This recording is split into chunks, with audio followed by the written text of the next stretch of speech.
Taste the Daily.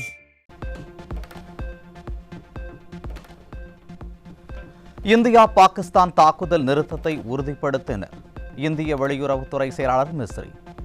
இந்த முடிவு இரு நாடுகளுக்கிடையேயான பதற்றத்தை குறைக்கும் முக்கிய நடவடிக்கையாக இருக்கும் என கருத்து.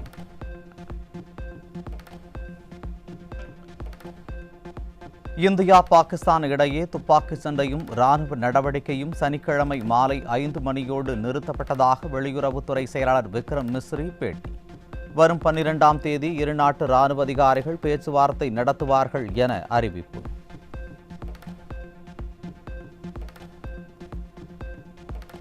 சனிக்கிழமை மதியம் இரு நாட்டு ராணுவ உயர்மட்ட அளவிலான பேச்சுவார்த்தையில் இரு தரப்புக்கும் இடையிலான போர் நிறுத்தம் முடிவுக்கு வந்தது.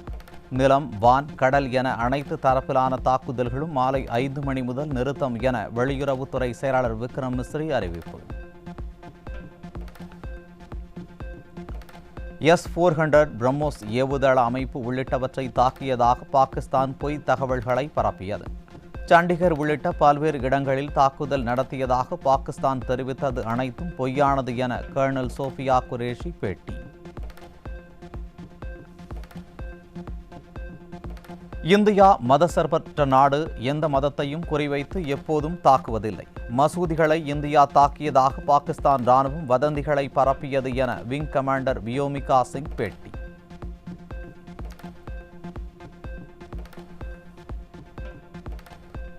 பாகிஸ்தான் தளங்கள் மீது இந்தியா நடத்திய இடைவிடாத தீவிர தாக்குதல்கள் போர் நிறுத்தத்திற்கு வழிவகுத்தன. இந்தியாவின் இறையாண்மையை காக்க முப்படைகள் எப்போதும் தயாராக இருக்கும் என விங் கமாண்டர் ரகு நாயர் திட்டவட்டம்.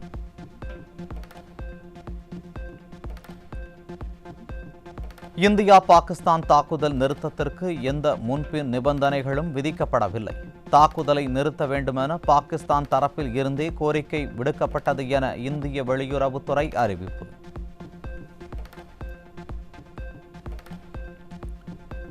இந்தியா பாகிஸ்தான் ஆகிய இரு நாடுகளும் உடனடியாக தங்களது தாக்குதலை நிறுத்த ஒப்புதல் அளித்துள்ளது.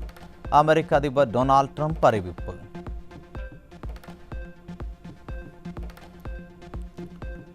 ஒரு நாள் இரவு முழுவதும் அமெரிக்க அரசு சார்பில் நடத்தப்பட்ட பேச்சுவார்த்தையின் முடிவில் தாக்குதலை நிறுத்துவதாக ஒப்புக்கொண்டுள்ளனர். அறிவுபூர்வமாக செயல்பட்ட இரு நாடுகளுக்கும் ட்ரம்ப் வாழ்த்து.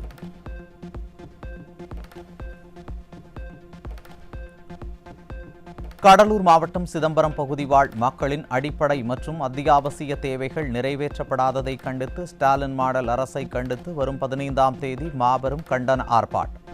கடலூர் கிழக்கு மாவட்டம் சார்பில் மாபெரும் கண்டன ஆர்ப்பாட்டம் நடைபெறும் என எதிர்க்கட்சித் தலைவர் எடப்பாடி கே பழனிசாமி அறிவிப்பு.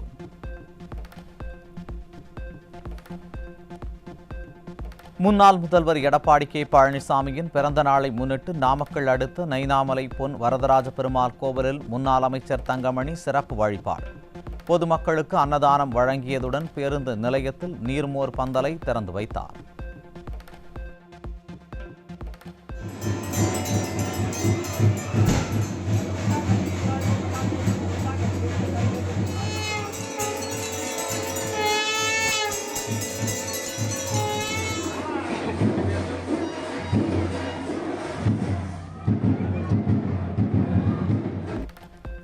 அதிமுக பொதுச் செயலாளர் எடப்பாடி கே பழனிசாமியின் 71வது பிறந்த நாள் விழாவை முன்னிட்டு கபடி போட்டியை முன்னாள் அமைச்சர் பெஞ்சமின் துவங்கி வைத்தார். போர் பதற்றம் காரணமாக கழக பொதுச் செயலாளர் அறிவுரையை ஏற்று மிக எளிமையாக மாணவர்களுக்கு ஊக்கம் அளிக்கும் வகையில் விளையாட்டுப் போட்டி நடத்தப்படுகிறது.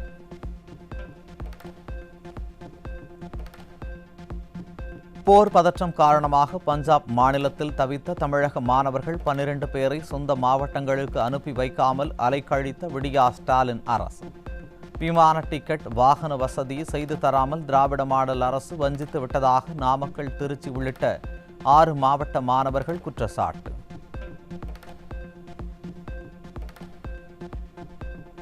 பேரணி என்ற பெயரில் நாடகம் நடத்தும் திராவிட மாடல் ஸ்டாலினுக்கு கண்டனம். ஸ்டாலின் ஆட்சி பொறுப்பேற்றதில் இருந்து ராணுவ வீரர்களை தியாகின்னு கூட சொல்லியதில்லை என முன்னாள் ராணுவ வீரர் குற்றச்சாட்டு.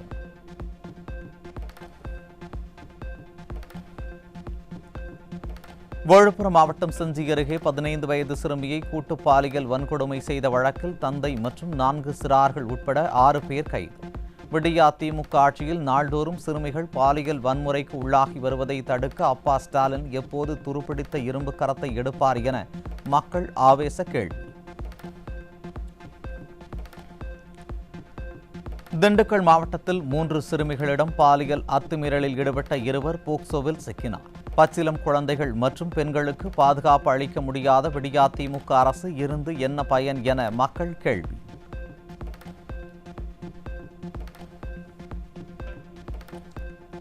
மதுரை அருகே 17 வயது சிறுமிக்கு குழந்தை பிறந்ததை அடுத்து சிறுமியை திருமணம் செய்து கர்ப்பமாக்கிய இளைஞர் மீது போக்சோ வழக்கு பதிவு.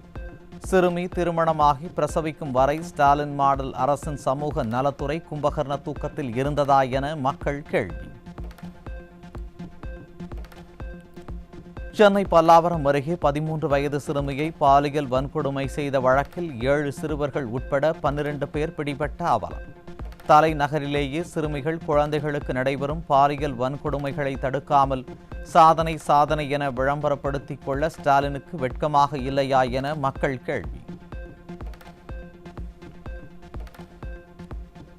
தேனி மாவட்டம் போடியில் இளைஞர்களின் வாழ்க்கையை சீரழிக்க கொண்டுவரப்பட்ட 4 கிலோ கஞ்சா சிக்கியது. ஸ்டாலினின் திமுக ஆட்சியில் போதைப் பொருள் புழக்கம் நாளுக்கு நாள் அதிகரித்து வரும் நிலையில் ஏவல் துறை கும்பகர்ண தூக்கத்தில் இருக்கிறதா என மக்கள் கேள்வி. சென்னையில் விற்பனைக்காக வைக்கப்பட்டிருந்த 25 கிலோ கஞ்சா சிக்கியது. திமுக ஆட்சியில் கஞ்சா விற்பனை மையமாக சென்னை மாறிவிட்டதாக மக்கள் குற்றச்சாட்டு.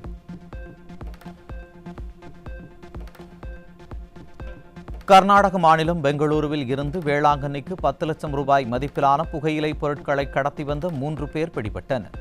நிர்வாக திறனற்ற விடியா ஸ்டாலின் ஆட்சியில் மாநில எல்லைகளில் உள்ள சோதனை சாவடிகள் எல்லாம் பொழுதுபோக்கு மையங்களாக மாறிவிட்டதால் சமூக விரோதிகள் போதைப் பொருட்களை துணிந்தே தமிழகத்திற்கு கடத்தி வருவதாக விமர்சனம். தஞ்சை அருகே வீட்டில் தனியாக இருந்த மூதாட்டியிடம் இருந்த நகைகளை பறிக்க முயன்ற இளைஞர் பிடிபட்டார். திமுக ஆட்சியில் காவல்துறை மீது சிறிதும் பயம் இல்லாததால் கொள்ளை சம்பவம் தொடர்ந்து அதிகரித்து வருவதாக மக்கள் குற்றச்சாட்டு. ஈரோடு அருகே 25 லட்சம் கடனுக்காக அடமானம் வைத்த நிலத்தை அபகரித்துக் கொண்டதுடன் 85 லட்சம் ரூபாய் கந்துவட்டி கேட்டு விடியா திமுக கவுன்சிலர் அடியாட்களுடன் மிரட்டுவதாக பாதிக்கப்பட்டவர் கண்ணீர் மல்க புகார்.